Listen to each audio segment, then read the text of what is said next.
What if some of the movies Hollywood considered too much were actually better than the safe films playing next door? During the 1980s, an X rating could destroy advertising, theater bookings, and an entire release. Yet many directors refused to play nice.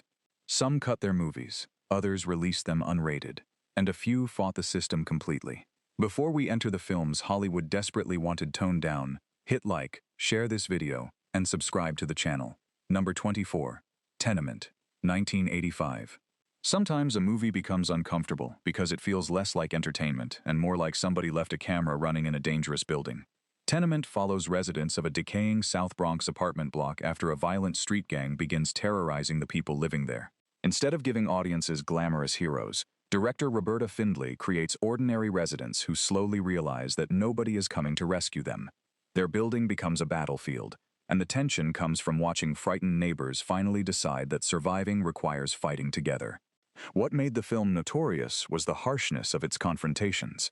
The MPAG gave it an X rating, unusually because of violence rather than intimate material. That alone tells you how far the movie pushed things.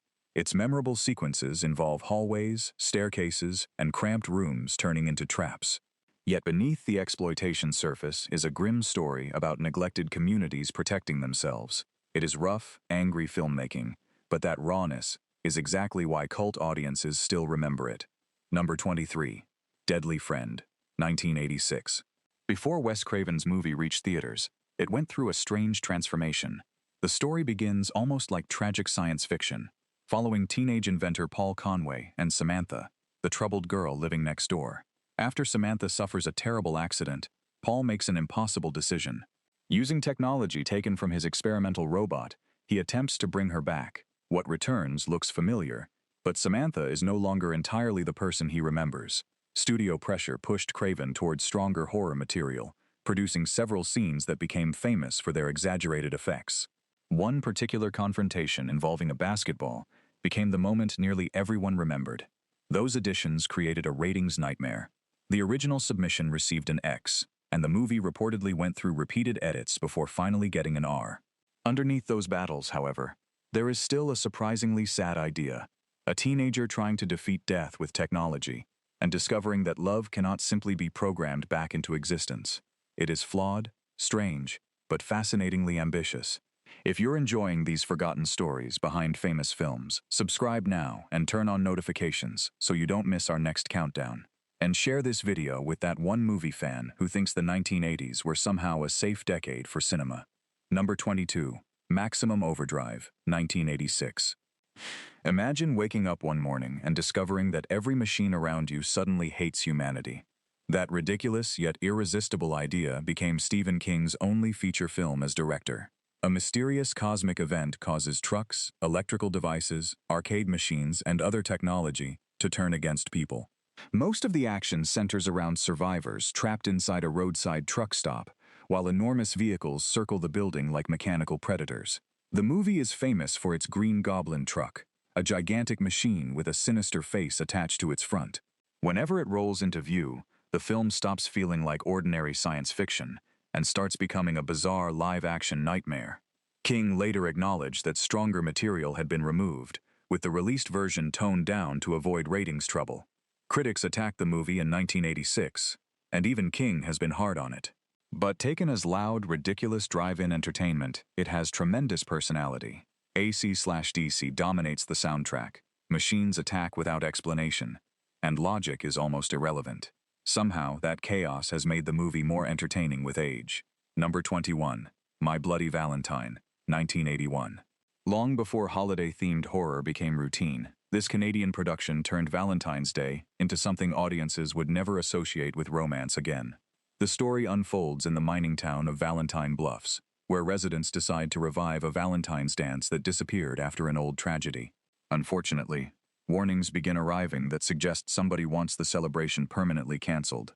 Much of the movie takes place inside an actual mine, and that location gives it an atmosphere most imitators could never reproduce. Narrow tunnels, darkness, heavy equipment, and limited escape routes make every suspicious sound feel dangerous. Ratings problems became almost legendary. Even after material had already been removed, the IMPA reportedly returned the film with an X, forcing additional reductions before an R-rated version reached theaters. One famous sequence inside the mine shows how effectively the filmmakers could create suspense, using almost nothing except darkness and expectation. Later restorations revealed material audiences had missed for decades. What looked like another disposable slasher eventually became one of the most respected films of that early 80s cycle. Number 20. Fear City, 1984. New York at night becomes almost another character in this grim Abel Ferrara thriller. Instead of presenting Manhattan as glamorous, the movie shows streets filled with neon, anxiety, late-night clubs, and people who always seem to be watching one another. Tom Berenger plays Matt Rossi, a former boxer now involved in managing dancers with his partner. When someone begins targeting women connected to the city's clubs, Matt finds himself dragged into a world he thought he understood. The movie mixes crime drama, psychological thriller, and urban horror. Rather than creating a supernatural villain, Ferrara makes the city itself feel diseased. Its original cut received an X rating, leading to substantial edits involving violence and adult material, before distribution changed hands. The strongest scene is not necessarily the loudest. Ferrara repeatedly builds tension by allowing characters to walk through apparently ordinary nighttime spaces, while the audience senses danger nearby. That mixture of Catholic guilt, broken masculinity, fear, and dirty New York atmosphere would become essential to Ferrara's later work. Fear City remains one of his most underrated early experiments. Number 19. Maniac, 1980. Few horror films make viewers feel this unpleasantly close to the person they are supposed to fear. Joe Spinell plays Frank Zito, a deeply disturbed New Yorker living alone while his grip on reality continues collapsing. Instead of creating a mysterious masked villain, the filmmakers stay close to Frank. We see his apartment, hear his thoughts, and watch him awkwardly attempt to interact with photographer Anna, played by Caroline Munro. That choice makes the film far more disturbing than a conventional slasher. It isn't simply asking whether Frank will strike again. It forces the audience to remain inside his unstable world. The movie was released in America without an MPA rating and advertised for adults only, avoiding the problems an X classification would have created. Its most notorious effects were created by Tom Savini, but the film's real power comes from Spinell's uncomfortable performance. Frank can appear pathetic one moment and terrifying the next. Critics originally attacked Maniac, yet later viewers recognized something more complicated, an ugly, grimy character study that captured a version of New York cinema few studios would ever dare produce today. Number 18. Friday the 13th, Part 7, The New Blood, 1988. By the seventh film, simply sending Jason after another collection of campers was no longer enough. So the filmmakers essentially asked, what happens if Jason meets Carrie? Tina Shepard possesses telekinetic abilities she barely understands. Years after accidentally causing her father's death, she returns to Crystal Lake with her mother and manipulative doctor. Unfortunately, her powers awaken something far worse beneath the water. That setup eventually creates one of the franchise's most inventive finales. Instead of running helplessly, Tina uses furniture, electrical wires, fire, and practically anything else she can control against Jason. Kane Hodder also makes his first appearance as Jason, creating the aggressive physical performance that many fans still consider definitive. The ratings board repeatedly objected to the stronger effects. Director John Carl Buechler later complained that so much material was shortened that many carefully designed sequences lost their impact. Even compromised, The New Blood has imagination. The telekinetic battle, Hodder's performance, and Jason's damaged appearance make it one of the series' most visually memorable installments. Number 17. From Beyond, 1986. What if human beings could suddenly see creatures that had always existed around them? That horrifying question drives Stuart Gordon's adaptation of H.P. Lovecraft. Scientist Crawford Tillinghast becomes involved with a machine called the Resonator, designed to stimulate a hidden part of the brain and reveal dimensions normally invisible to humans. Naturally, discovering another layer of reality turns out to be a terrible idea. Jeffrey Combs, Barbara Crampton, and Ken Faree are trapped inside an increasingly strange experiment where bodies, minds, and reality begin changing. The practical effects grow more bizarre as the Resonator continues operating. The MPA demanded numerous reductions before the movie could secure the rating needed for a conventional release. One of its best sequences occurs when the machine activates and impossible creatures begin swimming through the room as though the air were an ocean. The scene is imaginative rather than expensive, relying on lighting and physical effects to make ordinary space suddenly alien. Like Gordon's previous film Reanimator, this is wild horror powered by genuine ideas. Beneath the monsters is a frightening suggestion.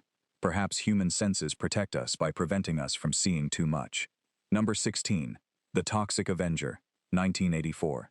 No respectable superhero studio would have invented Toxie, which is exactly why he became unforgettable. Melvin is an awkward health club employee in the fictional town of Tromaville. After cruel torment sends him crashing into toxic waste, he emerges horribly transformed but unexpectedly powerful. Rather than hiding, the mutant begins confronting the town's criminals and corrupt leaders. The result is part superhero spoof, part monster movie, and part attack on corporate greed. The unrated version became the one cult audiences embraced, preserving the outrageous material that made Troma Entertainment famous. One sequence after Melvin's transformation perfectly explains the appeal.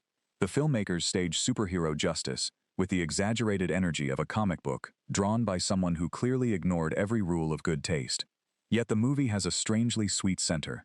Toxie may look monstrous, but many ordinary humans around him behave far worse. That reversal became the entire Troma philosophy. Society calls the outsider disgusting, while respectable people commit the real ugliness. Cheap, ridiculous, and fearless, the Toxic Avenger created an entire underground franchise. Number 15. Reanimator, 1985. Herbert West doesn't want to study death. He wants to defeat it. Jeffrey Combs plays the brilliant medical student who arrives at Miskatonic University, carrying a glowing green formula capable of restoring life. His roommate Dan Kane initially thinks West is simply arrogant, until an experiment proves the impossible is real. Unfortunately, returning something to life does not mean bringing it back correctly. Director Stuart Gordon mixes Lovecraft, black comedy, mad science, and spectacular practical effects without ever slowing down. The filmmakers originally released the picture without submitting it for an MPA rating because they feared an X. An altered R-rated edition appeared later. Its famous laboratory sequences work because West remains completely serious even when everything around him becomes absurd. Combs plays him like a scientist, irritated that everyone else cannot understand his genius.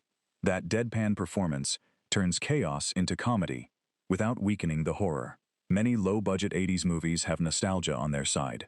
Reanimator doesn't need nostalgia. Its editing, performances, effects, pacing, and wicked sense of humor still work beautifully. Number 14. Crimes of Passion, 1984.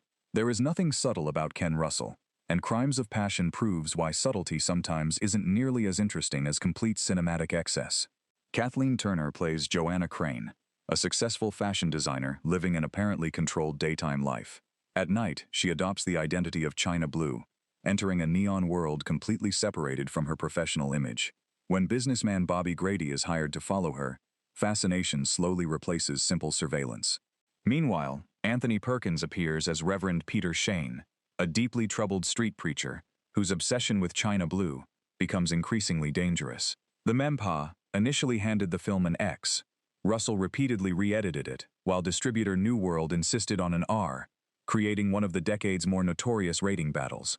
The famous scenes are remembered for Turner's fearless performance, but what makes the movie interesting is the contrast between public identity and private loneliness. Everybody is performing a role: respectable employee, husband, preacher, fantasy figure.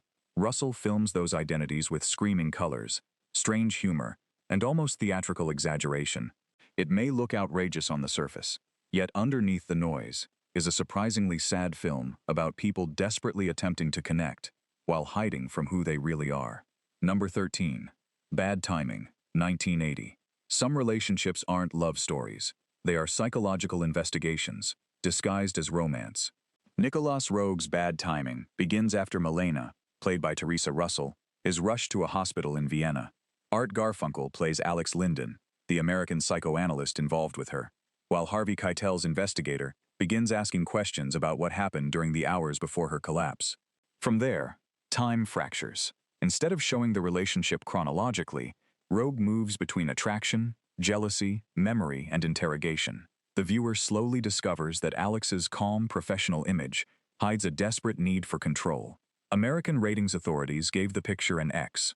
Roeg appealed, but the decision remained, so the producers ultimately released it without a rating. Its most famous sequence arrives near the ending, when information withheld throughout the film suddenly changes the emotional meaning of everything before it. Roeg does not present romance as beautiful. He presents obsession as something people can mistake for love. The editing is the masterpiece. Images repeat with different meanings, memories contradict emotions, and the audience becomes another investigator, trying to reconstruct a damaged relationship. Even decades later, bad timing feels dangerous because it refuses to offer comforting characters or easy answers. Number 12. Dressed to Kill, 1980. Brian De Palma opens this thriller by immediately telling the audience that normal rules will not apply. Angie Dickinson plays Kate Miller, a frustrated Manhattan woman whose ordinary afternoon unexpectedly turns into a carefully constructed chain of desire, danger, and mistaken identity. After a long museum sequence told almost entirely through glances and movement, the story suddenly transfers its attention to Liz Blake, played by Nancy Allen. The elevator sequence remains the movie's defining shock. De Palma creates elegance, silence, and suspense, then tears through that calm without warning. The original version received an X rating, leading to small but important reductions in intimate material, violence, and dialogue before the theatrical R-rated edition appeared. Yet focusing only on controversy misses the craft. The museum pursuit is practically a silent film. Pino Donaggio's music replaces dialogue, while the camera tracks attraction, suspicion, and uncertainty. Later, split screens and point-of-view shots turn the audience into unwilling voyeurs. Critics have debated the film's portrayal of gender for decades, and parts of it unquestionably belong to its era. But as pure visual suspense, Dressed to Kill shows De Palma operating like a magician who lets you see the trick while somehow still fooling you. Number 11. Cruising, 1980. Few major studio thrillers arrived, surrounded by this much anger, before audiences had even seen them. Al Pacino plays Steve Burns, a New York police officer sent undercover to investigate a series of killings connected to the city's underground leather bar scene. The deeper Burns enters that environment, the less certain his identity becomes. William Friedkin intentionally refuses to provide comfortable explanations. Faces seem interchangeable, voices shift, clues contradict one another, and even the ending raises more questions than it answers. The IMPA originally gave Cruising an X. Friedkin later said the film went before the ratings board repeatedly, and that a large amount of club material disappeared before an R rating was secured. Its most famous sequences involve Pacino silently moving through packed clubs while watching behavior he does not fully understand. The camera makes him observer, participant, and possible suspect at the same time. The film was heavily criticized by LGBTQ+ protesters, who feared it would reinforce dangerous stereotypes, and that history cannot simply be ignored. But viewed as a nightmare about identity, policing, and suppressed impulses, Cruising remains deeply unsettling. It does not solve itself when the credits arrive. Instead, it leaves the audience wondering whether Burns discovered the killer or discovered something frightening inside himself. Number 10. Angel Heart, 1987. It begins like film noir and quietly turns into something much darker. Mickey Rourke plays Harry Angel, a private investigator hired by the mysterious Louis Cypher, played with wonderfully controlled menace by Robert De Niro. His assignment sounds simple: locate missing singer Johnny Favorite, who owes Cypher a debt. Every person Angel questions seems to know more than they admit. More troublingly, people connected with the investigation begin meeting terrible ends. The journey eventually takes him from New York to New Orleans, where detective mystery, Southern Gothic atmosphere, and supernatural horror slowly merge. An intimate scene involving Rourke and Lisa Bonet caused the original cut to receive an X rating. Director Alan Parker appealed, but eventually removed roughly 10 seconds to obtain the R required by the distributor. The truly famous moment, however, is the revelation near the end. Suddenly the clues, repeated images, mirrors, fans, and strange fragments of memory become pieces of one terrible answer. De Niro barely needs to raise his voice. His carefully peeled egg and calm questions create more menace than most horror villains achieve, with entire effects departments. Angel Heart is ultimately a story about a man investigating a mystery he desperately should not solve. Number 9.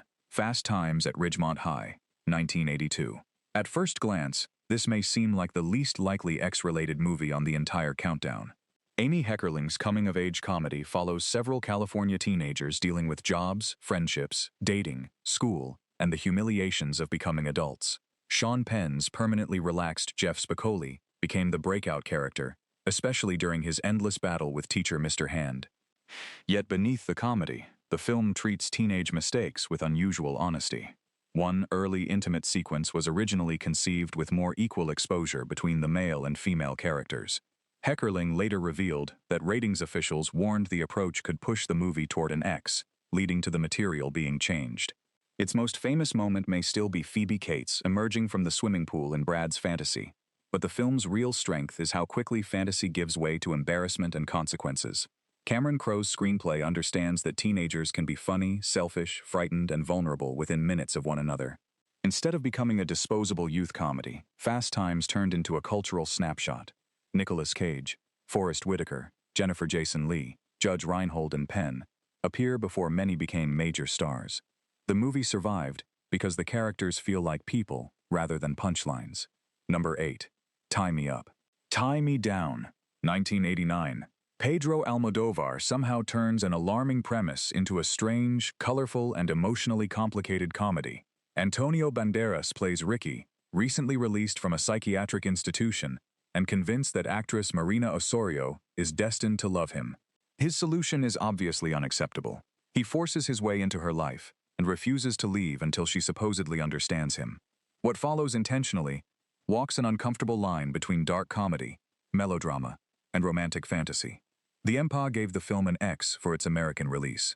Distributor Miramax challenged the decision in court, arguing that the label had become unfairly associated with adult entertainment rather than serious filmmaking. The controversy became part of the larger debate that soon produced the NC-17 rating. The bathtub sequence became the obvious ratings flashpoint, yet Almodovar is doing more than provoking the audience. Bright colors and playful music clash with behavior that should not feel romantic, forcing viewers to question the movie's own fantasy. Banderas is charismatic enough to make Ricky charming for seconds at a time. Then the story reminds us how disturbing his actions actually are. That contradiction is why the movie still generates arguments. It doesn't behave the way respectable cinema is supposed to behave, and Almodovar clearly enjoys every minute of it. Number 7. The Cook, The Thief, His Wife and Her Lover, 1989. Few movies make cruelty look this beautiful. Peter Greenaway sets almost the entire story inside an extravagant restaurant controlled by Albert Spica, played by Michael Gambon as one of cinema's most unbearable gangsters. He humiliates employees, insults guests, and treats everyone around him as property. His wife Georgina, played by Helen Mirren, eventually begins a secret relationship with quiet customer Michael. That affair unfolds almost under Albert's nose, moving through kitchens, bathrooms, storage rooms, and hidden corners, while the restaurant becomes an elaborate stage. When Greenaway refused to cut the film, the American distributor faced the choice of accepting an X or releasing it without a rating. The unrated route won. The controversy, alongside films such as Henry and Tie Me Up, helped expose how useless the X label had become for serious adult cinema. The movie's famous final dinner is unforgettable, precisely because Greenaway transforms revenge into ritual. Every room uses a different dominant color. Costumes seem to change as characters move between spaces. Michael Nyman's score makes the restaurant feel both luxurious and doomed. This isn't simply a scandalous film. It is a carefully designed morality play about appetite. Appetite for food, control, affection, humiliation, and finally revenge. Number 6. The Texas Chainsaw Massacre 2, 1986. Tobe Hooper knew he could never recreate the original film, so he did something far smarter. He made its complete opposite. Where the 1974 movie feels dirty, serious, and frighteningly real, the sequel explodes into neon colors, black comedy, gigantic sets, and almost cartoonish madness. Radio DJ Stretch accidentally records evidence connected to the Sawyer family. That brings her into contact with Dennis Hopper's lieutenant Lefty Enright, who has spent years preparing for revenge. Eventually, everybody ends up inside an enormous underground amusement park-like hideout filled with lights, tunnels, and bizarre decorations. The EMPA refused to grant the picture an R and wanted an X. Canon ultimately bypassed the rating and released it unrated instead. Its most famous image may be Hopper buying multiple chainsaws before charging into the finale, like a cowboy preparing for battle. It is ridiculous, deliberate, and completely committed. Bill Moseley nearly steals the film as Chop Top, while Caroline Williams gives Stretch far more determination than the typical horror heroine. Audiences expecting the first movie were confused. Decades later, that refusal to repeat itself is exactly what makes the sequel work.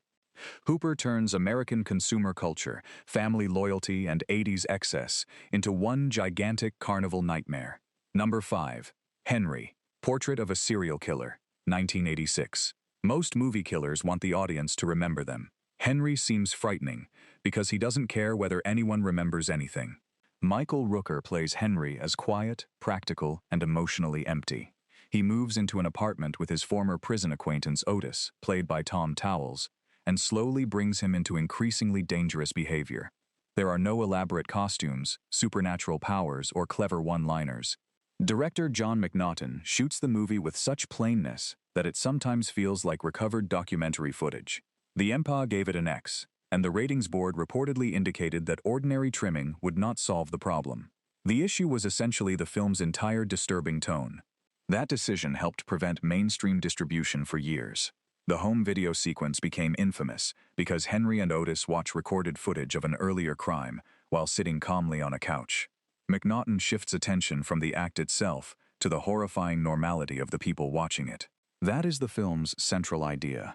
Henry doesn't behave like a movie monster. He buys food, drives around, talks quietly, and disappears into crowds. Roger Ebert became one of the film's important defenders, arguing that serious adult cinema needed a category beyond the commercially poisoned X. It is not enjoyable in the normal sense, but it is unforgettable filmmaking. Number 4. The Evil Dead, 1981. Nobody involved had enough money to make this movie look respectable, so they made it completely insane instead. 5 young people travel to an isolated cabin and accidentally awaken a supernatural force after discovering recordings connected to an ancient book. From that simple setup, Sam Raimi launches a full assault of moving cameras, strange noises, possessed characters, and practical effects. Bruce Campbell's Ash is not yet the unstoppable hero he becomes later. Here he is frightened, confused, and barely keeping himself alive. The film became strongly associated with the X-rating era and faced bans and censorship in multiple territories because of its extreme horror material. One controversial forest sequence has aged badly, and Raimi himself later expressed regret over it. But elsewhere, the filmmaking energy is astonishing. The famous rushing camera shots make the unseen evil feel physical. Rather than simply watching something approach, the audience becomes the thing moving through the forest. Doors slam, floorboards open, voices change, and the cabin gradually seems alive. That creativity mattered more than budget. The Evil Dead became proof that a group of young filmmakers working with limited resources could create images powerful enough to build an international franchise. The roughness isn't a weakness. It is part of the nightmare. Number 3. Evil Dead 2, 1987. 6 years later, Sam Raimi returned to the cabin and somehow made madness look elegant. The movie partly retells and partly continues Ash's battle with supernatural forces. But realism is no longer important. Raimi combines horror with slapstick, turning Bruce Campbell into a human cartoon capable of screaming, falling, fighting, and suffering with perfect comic timing. A severed hand becomes an enemy. Furniture begins laughing. Ash looks into a mirror and discovers his reflection has opinions. The filmmakers believed the completed movie would almost certainly receive an X. Rather than destroy the film through drastic reductions, it was released in America without an MPA rating, through a separate distribution arrangement. Then comes the transformation everybody remembers. Ash replaces his missing hand with a chainsaw, modifies a shotgun, says the line that permanently changes his character, and becomes the hero audiences had been waiting for. What makes Evil Dead 2 a masterpiece is control. The movie looks chaotic, but Raimi's camera movements, editing, sound effects, and Campbell's physical performance are incredibly precise. Every scream and impact feels timed like a musical beat. Horror comedy existed before 1987, but few films fuse the genres this completely. It is frightening, ridiculous, inventive, and completely confident in its own weirdness. Number 2. Scarface, 1983. Tony Montana doesn't enter America quietly. He arrives already convinced the world owes him something. Al Pacino plays the Cuban immigrant who begins near the bottom of Miami's criminal economy and climbs through ambition, violence, and an almost supernatural refusal to accept limits. Brian De Palma presents The Rise Like an American Success Story, Poisoned from Inside. Money arrives. The mansion arrives. Power arrives. Yet Tony becomes less secure with every victory. The Empire initially gave Scarface an X, forcing De Palma into repeated negotiations before the film ultimately received an R. The ratings fight centered on violence, language, and drug-related material. Everyone remembers the enormous final confrontation and Tony's shouted challenge from the staircase. But the movie's most important scenes happen earlier. Watch him in the nightclub after success has stopped satisfying him. He looks around at wealthy people enjoying themselves and seems disgusted, not simply with them, but with the entire dream he once wanted. That is why Scarface survived decades of imitation. It is not really telling audiences that Tony is cool. It is showing how seductive his confidence looks before revealing the emptiness underneath. Oliver Stone's screenplay, Giorgio Moroder's music, De Palma's operatic direction, and Pacino's gigantic performance create a movie with absolutely no interest in moderation. Hollywood wanted restraint. Scarface became immortal because restraint was the one thing Tony Montana never understood. Number 1. RoboCop, 1987. A movie about a police officer rebuilt as a machine. Should have been simple 80s action. Paul Verhoeven turned it into a savage joke about corporations, television, consumer culture, privatization, identity, and what remains human after somebody has been reduced to a product. Peter Weller plays Alex Murphy, transferred into a dangerous Detroit precinct and soon used as raw material for Omni Consumer Products' newest law enforcement project.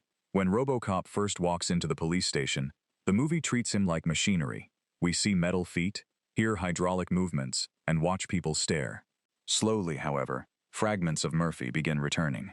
The original cut repeatedly ran into X-rating problems because of Verhoeven's exaggerated violence. It reportedly took 11 rounds of editing to secure an R, while later, home editions restored stronger material. The famous boardroom demonstration of ED-209 tells you exactly what kind of movie this is.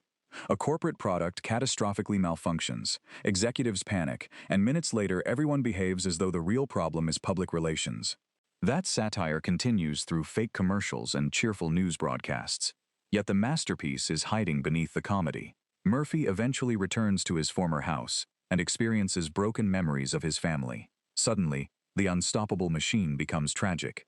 That combination of emotion, satire, science fiction, and outrageous action is why RoboCop stands above almost everything else on this list. So were these movies really too much? Or were the ratings boards simply unprepared for filmmakers who refused to behave? From Scarface and RoboCop to The Evil Dead and Bad Timing, controversy nearly buried movies that audiences still discuss decades later. If you enjoyed this countdown, like the video, subscribe, and share it with another movie fan. And tell us below, which 1980s film should have taken the #1 spot?